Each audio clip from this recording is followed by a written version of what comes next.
Trading කරන අයට අද ඩේ එක හරිම වැදගත් දවසක්.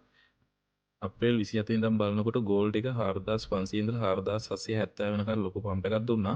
මේ 7න් පස්සේ යාළුවනේ මාකට් එක කන්සොලිඩේෂන් මෝඩ් එකකට ගියා. දැන් රෙසිස්ටන්ස් ඒරියා එක යාළුවනේ 4716 මේක බ්‍රේක් වුණොත් 4732 4748 වගේ රේන්ජ් එකකට යන්න පුළුවන්.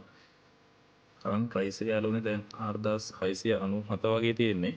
සපෝට් සෝන් 4683 4667 වගේ ලෙවල් වලට එන්න පුළුවන්. 4716 බ්‍රේක් වුණොත් පුලිෂ් වෙන්න පුළුවන්. 4683 බ්‍රේක් වුණොත් බෑරිෂ් වෙන්න පුළුවන් යාළුවනේ. ඇඩ්වයිස් එක යාළුවනේ රේන්ජ් එක ඇතුලේ ට්‍රේඩ් කරන්න 4685 බයි සෝන් එක වගේ 4715 සෙල් සෝන් එක වගේ ස්ටොප් ලොස් එක USDT 15ක් වගේ තියන්න. බ්‍රේක් අවුට් එකක් එනකම් බිග් ට්‍රේඩ් තරම් රිස්ක් එකක් ගන්න එපා. ඩේලි අප්ඩේට් ඕන නම් අපේ channel එක subscribe කරලා bell icon එක on කරන්න.